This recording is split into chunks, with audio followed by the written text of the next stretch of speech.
నంద్యాల జిల్లా మహానందిలో చిరుత కలకలం చెలరేగింది. నాగు అనే యువకుడిపై చిరుత దాడి చేసింది. నాగు బహిర్భూమికి వెళ్లిన సమయంలో అటాక్ చేసింది చిరుత. అయితే నాగు చిరుత దాడి నుంచి తప్పించుకున్నాడు. స్వల్ప గాయాలతో బయటపడ్డాడు నాగు. చిరుత దాడితో స్థానికుల్లో భయాందోళనలు నెలకొన్నాయి. కొన్ని రోజులుగా మహానంది పుణ్యక్షేత్రం పరిసరాల్లో చిరుత సంచరిస్తున్నట్టు తెలుస్తోంది. చిరుతను బంధించాలని స్థానికులు కోరుతున్నా అధికారులు మాత్రం పట్టించుకోవట్లేదన్న విమర్శలున్నాయి. దీంతో ఫారెస్ట్ అధికారుల తీరుపై స్థానికులు ఆగ్రహాన్ని వ్యక్తం చేస్తున్నారు.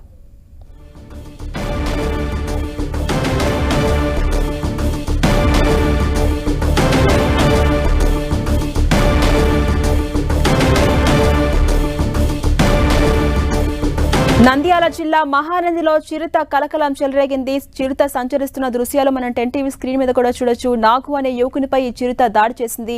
నాగు బహిర్భూమికి వెళ్లిన టైంలో అటాక్ చేసింది. అయితే నాగు ఈ చిరుత దాడి నుంచి తప్పించుకున్నాడు. స్వల్ప గాయాలతో నాగు బయటపడ్డాడు. చిరుత దాడితో స్థానికులు భయాందోళనలు కనిపిస్తున్నాయి. అయితే కొన్ని రోజులుగా మహానంది పుణ్యక్షేత్రం పరిసరాల్లో ఈ చిరుత సంచరిస్తున్నట్టుగా తెలుస్తోంది. అటు చిరుతను బంధించాలని స్థానికులు వేడుకుంటున్న అధికారులు మాత్రం పట్టించుకోవట్లేదన్న విమర్శలు కనిపిస్తున్నాయి. దీంతో ఫారెస్ట్ అధికారుల తీరుపై ఇప్పుడు స్థానికులంతా కూడా ఆగ్రహాన్ని వ్యక్తం చేస్తున్నారు.